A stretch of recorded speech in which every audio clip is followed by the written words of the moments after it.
Tomás Solorza, gracias por su presencia, por su nueva presencia. Nos distinguen y pues bueno, hacer un poquito de historia de algunos de los seminarios del departamento. Afuera, no sé si algunos de ustedes habrán tenido la curiosidad de leer alguna de las placas. Por ahí está la placa del maestro en ciencias Rigoberto García Cantú. Rigoberto García Cantú tenía a su cargo algo que se llamaba la sección de metrología del departamento de ingeniería eléctrica, que estaba justamente en el búnker donde estaban los alumnos. Desgraciadamente el maestro en ciencias Rigoberto se nos adelantó del camino, una enfermedad de esas penosas que adquirió, y a mitad del proceso, si no es que casi por concluir para obtener su doctorado, pues bueno, sucedió lo que tenía que suceder. Y lo menciono porque él tenía la costumbre, estableció una serie de seminarios en metrología que hacía cada miércoles, y ahí todo el mundo estaba invitado, y lo concluía con una carne asada, ¿no? Entonces ahí estaba, era el atractivo que tenía el seminario, ¿no? Todo el mundo, no sé si ponían atención al seminario, pero la carne asada, ahí estaba, ¿verdad? Pero bueno, todos sabemos, ojalá y aquí con este inicio exista algo de interés por parte de los alumnos, de los profesores, para poder establecer algo que ya se convierta probablemente en una tradición. Ok, entonces después de este uso preliminar, vamos ahora sí con la práctica inaugural, como se llamó ahí, a nombre de la comisión. Muchas gracias. Y empezamos con el doctor Javier Mil Arroyo, y voy a dar una breve semblanza de lo que viene siendo su trayectoria. Hizo la licenciatura en la Escuela Superior de Física y Matemáticas del IPN, maestría en Ingeniería Eléctrica en el CIMASTEC, su doctorado de Física del Estado Osorio en la Universidad Pierre de Marie Curie de París, Francia. Los trabajos que ha desempeñado desde 1978, ha sido profesor aquí en el CIMASTEC. Estuvo en Francia durante 5 años en diferentes laboratorios entre 1984 y 2006. Ha sido consultor del IMC en México, de Thomson y Thales en Francia, de UNS en Alemania, de IQE en el Reino Unido, y algunos de los datos relevantes. Tiene 6 doctores graduados y 14 de maestría en ciencias, más 4 ingenieros. Publicaciones, tiene más de 50 artículos en revistas internacionales, con un número similar en congresos internacionales. Tiene 2 patentes en Estados Unidos sobre el crecimiento de semiconductores aislantes y termómetro primario usando transistores bipolares. Y algunos de los trabajos que también tiene: el módulo solar en silicio de 1 watts de potencia, celda solar que fue la primera en América Latina, de cianuro de cadmio sobre cianuro de cobre, primera celda de teluro de cadmio utilizando CSBT con una eficiencia de 8%, el primer modelo matemático, físico-químico, en CSBT, el primer transistor MESFET en arsenuro de galio en CSBT en 1991, primer y único modelo incorporado para EL2 en arsenuro de galio. En el 2003, una explicación del efecto burn-in en transistores bipolares en arsenuro de galio, galio indio-fósforo, arsenuro de galio. En 2004, el efecto del hidrógeno, las propiedades en semiconductores y dispositivos. En 2013, termómetro primario utilizando un DJT. Y en 2018, extensión de la vida útil del HMT, de aluminio, galio nitruro sobre nitruro de galio. Y finalmente, pues, es un investigador nivel 3 por más de 15 años. Entonces, la trayectoria del doctor Mimila, y por favor adelante con la plática denominada Investigación y Desarrollo de Celdas Solares en México, caso de la celda de teluro de cadmio. Muchas gracias, Alfredo. Gracias también a Ramón. Hubo una pequeñita trampa, porque yo no sabía que era el reinicio de este seminario. Para un reinicio, a mí me hubiese gustado dar una plática sobre algo que tuviese física. Por ejemplo, en este transistor, vean ustedes, cuando se crece, ¿dónde hay que apoyarle para que salga la luz?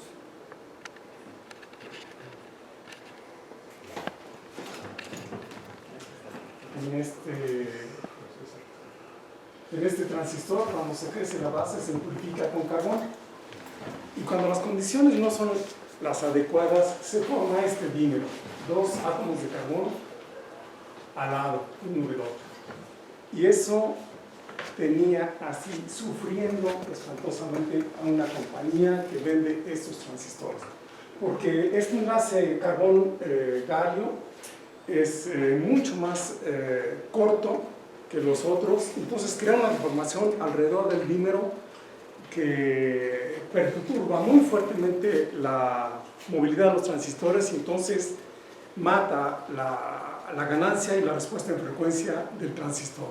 Y la competencia pues estaba rebasándolos y bueno, fue un contrato, un estudio muy bonito en el que se descubrió la presencia de ese dímero, entonces había que utilizar técnicas para detectar su presencia, después cómo eliminarlo, este carbón que está aquí se deja ese sitio y se vuelve intersticial, pero ahí es un doble donor, entonces consume huecos, y si se sigue dándole energías, encuentra un lugar apropiado, se establecen las ecuaciones que gobiernan las reacciones, las ecuaciones diferenciales que gobiernan, obtener el modelo completo, etc. Pero bueno, ni modo, vamos a platicar de celdas de CDT, donde desafortunadamente no hablaré de lo que a mí me gusta más, la física.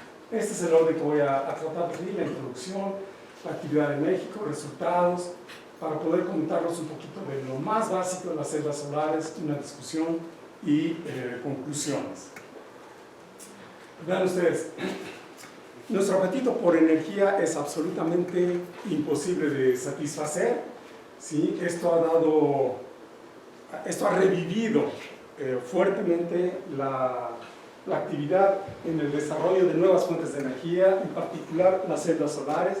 Permanentemente se proponen nuevos materiales, nuevas estructuras, y algunas de estas efectivamente lucen espectaculares en su desempeño, pero aún no están en el mercado. Otras, como el caso de la CDT, ya están en el mercado, y en el mercado la lucha es feroz, pero realmente feroz.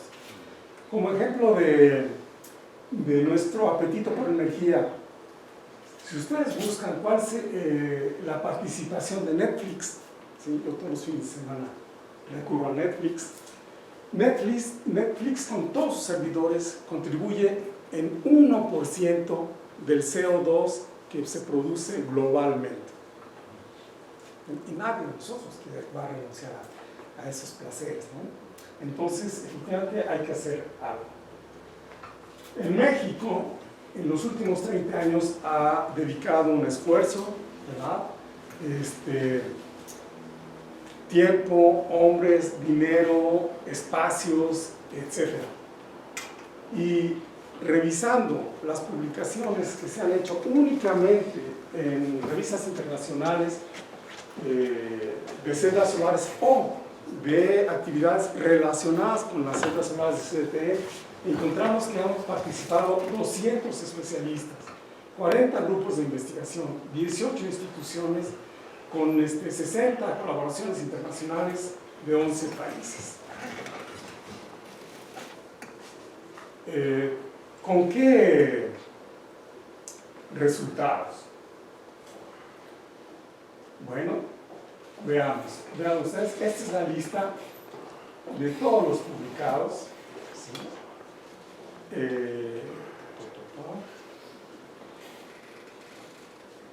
La primera que consideramos fue desde 1985, que en realidad fue Meneses, un profesor que llegó de Estados Unidos, originario de la India, ¿sí? Y que ha dado todo ese esfuerzo. Esto es el reporte de la evolución, de cómo ha ido evolucionando la eficiencia de las celdas de CDT en función del tiempo, ¿sí? Según este autor que lo tomó de la gráfica archiclásica de este instituto americano que cada rato la actualiza mostrando todas las opciones, ¿sí? Y se llega al 22% alrededor de 2015-2016. ¿Sí? Este es un artículo de 2018. Aquí está lo que yo recuperé de las publicaciones internacionales. Esta es esta misma curva verde trasladada acá, ¿sí?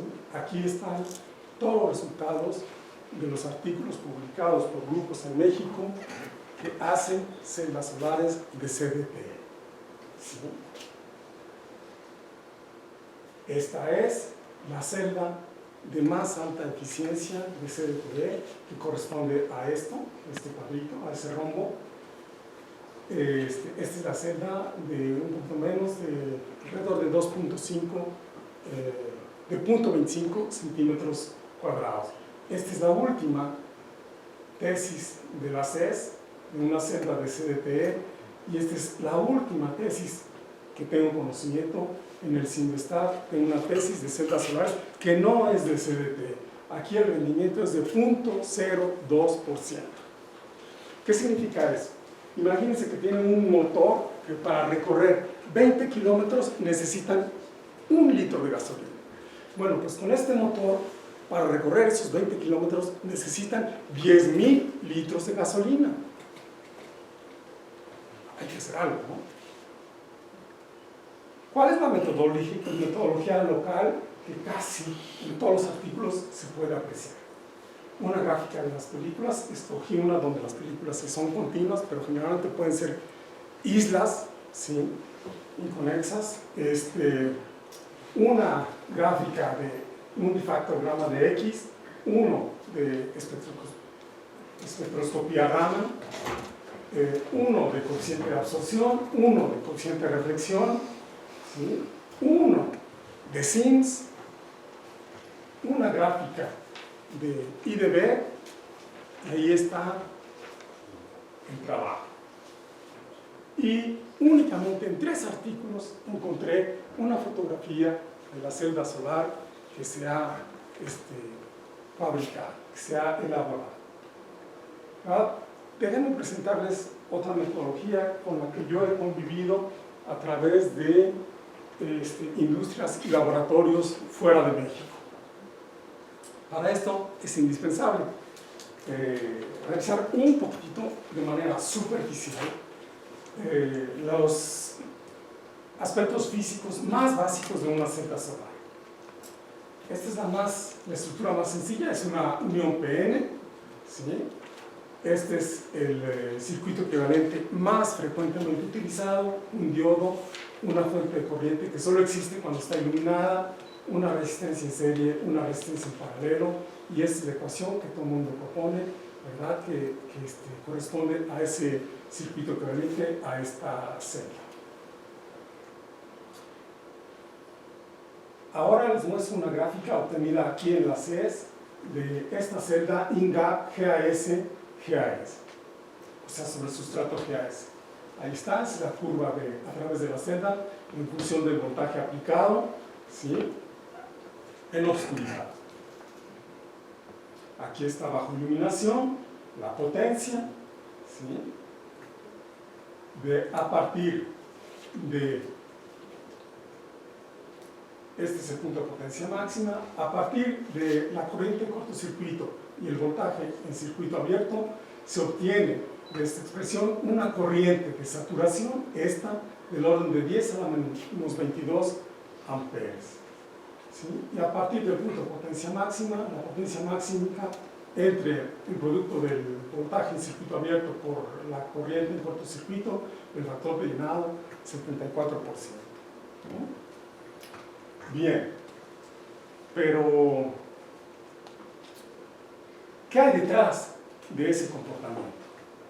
Vean ustedes, aquí del lado derecho tengo todos los parámetros físicos que caracterizan a los materiales y a la región de carga espacial que existe entre los dos en esa unión PN. Está la velocidad de recombinación superficial, la lateral, la longitud de portadores minoritarios en esta región, que depende de la movilidad y del tiempo de vida, la velocidad de recombinación en esta interfase, si es que fue crecida en un momento diferente, la velocidad de recombinación en la zona de vaciamiento, la recombinación estrato interfase y los parámetros equivalentes a estos en esta parte del material que también tiene su velocidad de recombinación superficial. Todos esos son parámetros físicos del material que van a intervenir en el desempeño de la celda. De este otro lado tenemos los materiales de la estructura que intervienen también en el desempeño de la celda. La resistencia de hoja de la malla de contacto, ¿sí? La resistencia específica de contacto entre la reja y el material, la resistencia del material, ¿sí? Lo mismo para el de abajo, ¿sí? Con todos estos parámetros se llega a la ecuación, ¿sí? Un poquito más elaborada que la anterior, donde se considera la recombinación en la zona de carga espacial y las corrientes de difusión, además de la resistencia en paralelo, a través de la cual hay también corrientes. Ok, entonces todo esto son propiedades de transporte de carga de los materiales, ¿sí? Y todos estos parámetros con las flechas negras contribuyen a la resistencia en serie.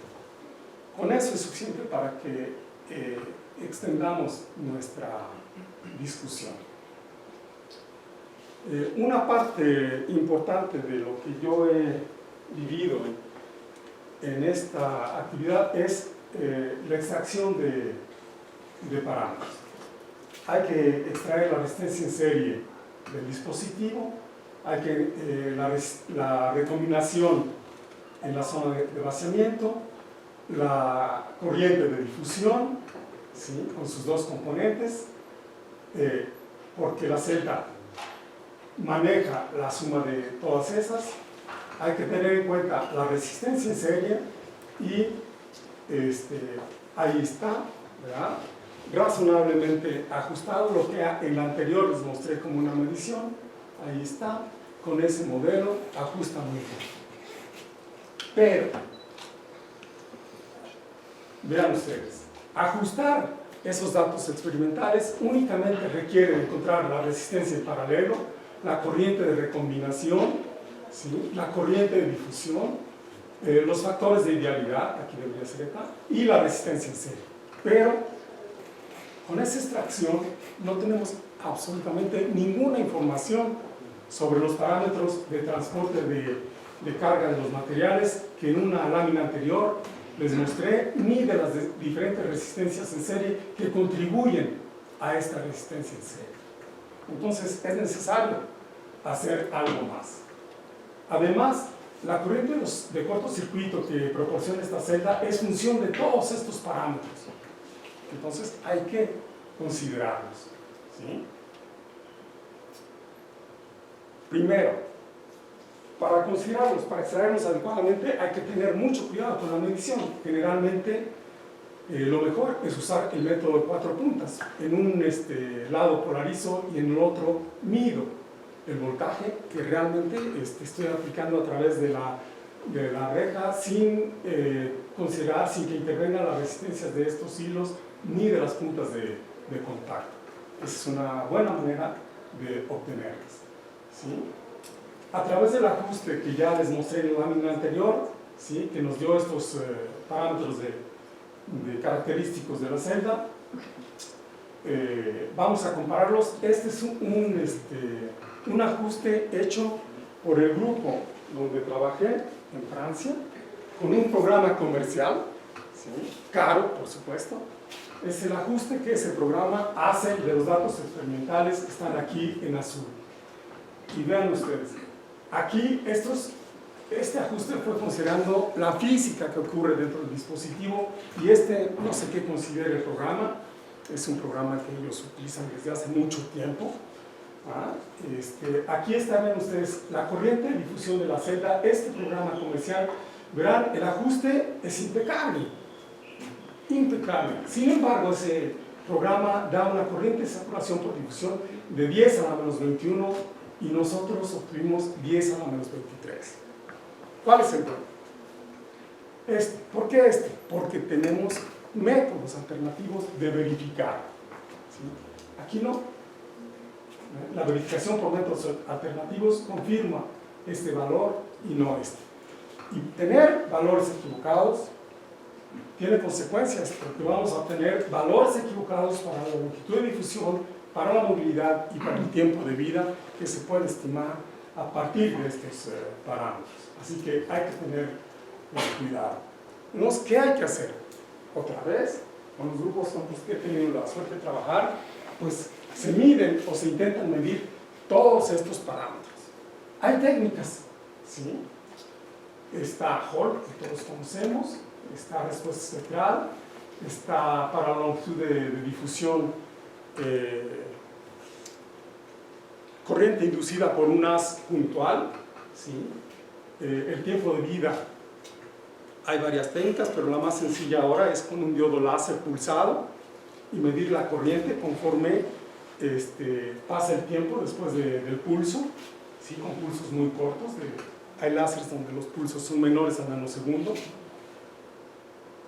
Todas estas técnicas son fáciles de implementar. DLTS lo tuvimos durante 10 años en la CES, se descompuso una parte del equipo y lo desmontamos.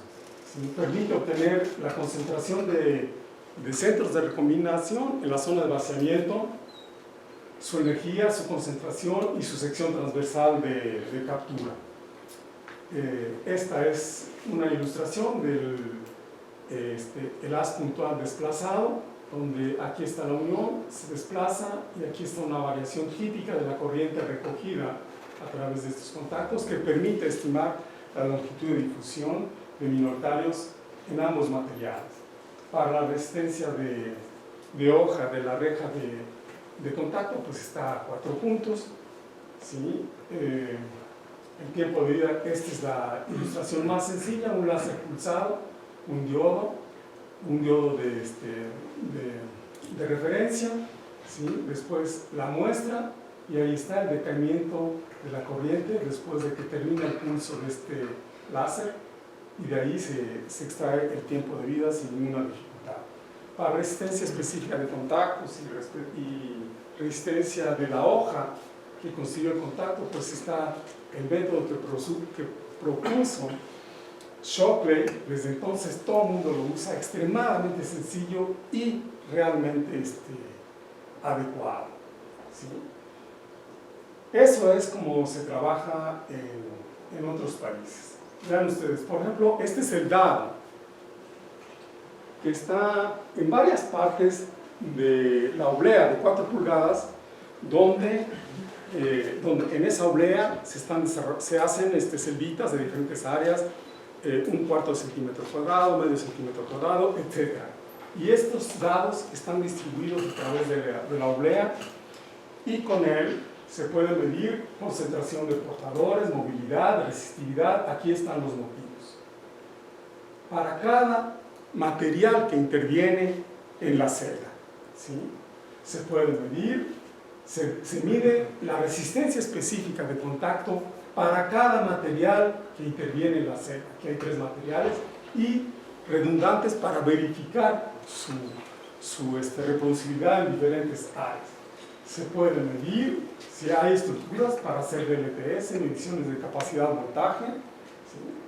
Y estructuras para medir con el láser pulsado tiempo de vida, etc. ¿Okay? Este es un ejemplo de uno de los programas en los que participé hace, no sé, como 15 años o menos o más, de una plática. Este transistor es el que está ahora en todos los amplificadores de salida de sus celulares. No hay un celular que no tenga este transistor bipolar de salida, ¿sí?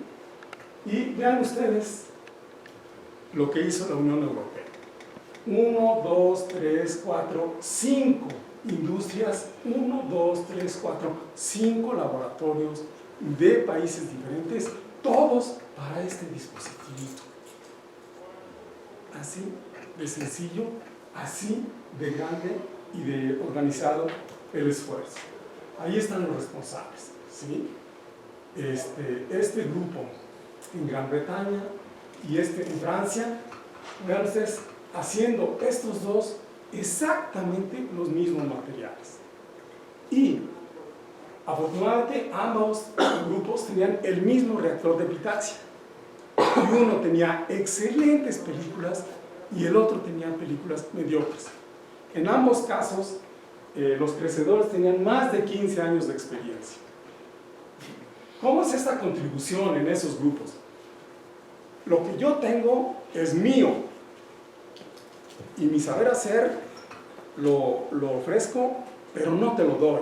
Te hace falta algo, una película, te la hago, pero no te digo cómo. Y del esfuerzo colectivo, lo que colectivamente se obtiene pertenece a todos los que intervinieron. ¿Sí? Lo toman y después ellos saben si lo modifican, lo mejoran, y a partir de ahí ya nuevamente es personal la propiedad. ¿Sí? Entonces, perdón, vean ustedes, 17 responsables, y cada responsable tenía 4 o 5 técnicos que no trabajaban, por supuesto, todo el día, ni todos los días para el proyecto, pero que en cuanto hacía falta una medición, ahí estaba la persona con 20 años de experiencia para hacer la medición verdaderamente confiable. Entonces, había los teóricos, simulación atomística, los ópticos, caracterización óptica, y nosotros que éramos responsables de ver el efecto del hidrógeno en el material, su calidad y su confiabilidad. Había este laboratorio que era responsable de todos los procesos técnicos, decapado, contactos ómicos, bordes pasivados, etc. ¿Sí? Este grupo de Alemania extraordinario, verificando la confiabilidad de cada parte del dispositivo. Y después estos tres que validaban el dispositivo haciendo osciladores, haciendo amplificadores y probándolos mediante técnicas de degradación acelerada. Entonces, esa es una manera de organizar. Regresemos a México. Vean ustedes, este es el único artículo que yo encontré, con la ayuda de Rubén, donde un autor, ¿sí?, es una bonita curva LDB, hace un esfuerzo por encontrar la energía de activación de los niveles en los que interviene, que interviene en la conducción de esa estructura. Sin embargo, 3 años, esto es en el 2003, y en el 2006 el mismo autor nos presenta estas curvas IDB que son un desastre, pero él estuvo en Italia. Entonces la duda cabe si esto se hizo aquí o se hizo en Italia. ¿Sí? Y yo trabajo con dispositivos hechos en Francia, en Alemania y en Inglaterra. Lo señalo claramente que están hechos allá, ¿sí?, que no hay por qué hacerlos aquí. Él mismo hace otro esfuerzo para medir los niveles que intervienen en la conducción de esa estructura. ¿Sí? Y solamente un artículo encontré en el que un grupo hace una medición de la longitud de difusión de minoritarios en la estructura de la celda solar. Sí. Esta es la primera fotografía de una celda solar que yo encontré. Este módulo de 40 centímetros de superficie está hecho con la misma tecnología que estas celditas minúsculas, donde el punto dorado es el contacto, ¿sí? Y después hay una línea que no se ve que divide esas 4, y la eficiencia que ellos reportan es de 5.8, sin especificar si está corregida de contacto o no. 5.8. Esto fue en el 2009. El mismo autor nos presenta la misma estructura en el 2012. Y esta es la celda que ya vieron, la de más alta eficiencia, 14.6. Ahora voy a ilustrar algo dramático. Vean ustedes, esta celda, sí que no se ve desafortunadamente por lo que usaron, pero aquí tiene 2 milímetros y acá tiene 4.5 milímetros. Vean ustedes el corte. Y este grupo tenía el láser, o tiene el láser, para hacer un corte limpio. Todos vimos esta publicación, pero nuestros egos son del tamaño del Everest, y pues no, la cortamos aquí con lo que podamos, ¿sí? Regreso a los países industrializados. Si ustedes suben al tercer piso de la dirección, van a encontrar, subiendo, llegando al tercer piso, esos dos pósters. Albert Fert, Premio Nobel de 2007. Aquí está el primer artículo de Fert que trabaja en propiedades magnéticas de los sólidos en 1968. Y aquí está el último en diciembre del 2018. Es decir, 50 años en la misma línea, en el mismo tema. Claro, le dieron el Nobel en el 2007. Y todos los que tienen computadora y tienen un disco que no es a base de transistores, está usando sus resultados. Yo tuve la suerte de trabajar con un colega, él estaba en Thompson, pero siendo personal CNRS, y yo tuve la suerte de trabajar con la persona que estaba en el cubículo de al lado de Fert. Me lo presentó una persona sencilla, no anda en BMW, mucho menos en Mercedes, y vive en París, en lo que equivalentemente sería la Santa María, aquí en México. No tiene residencias en Cancún, ni nada de eso. ¿Sí? Aquí, pero 50 años, sin despegar. Aquí está, si ustedes en el Web of Science meten Misha, ¿sí?, les va a aparecer su lista de publicaciones. Es un investigador de la Universidad de California. Este es su primer artículo que aparece ahí, 2000. Este es el último que aparece ahí, ¿sí?, 18. Es decir, lleva 20 años ahí. Durante un tiempo estuvo haciendo gems que constituían el estado del arte. Ahora se ha dejado rebasar. 20 años, ¿sí? Conclusiones.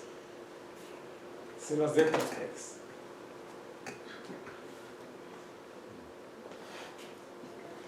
Yo creo que hay trabajo para la Secretaría Académica, porque el CINVESTAR tiene 4 grupos haciendo celdas solares: Física, CES, Querétaro, Yucatán. Y sus rendimientos están ahí, en esos puntos. ¿Sí? No somos investigadores, somos productores de artículos. ¿Sí? Y no quiero usar la palabra que otro compañero me dijo para nosotros. Ya la conocen ustedes.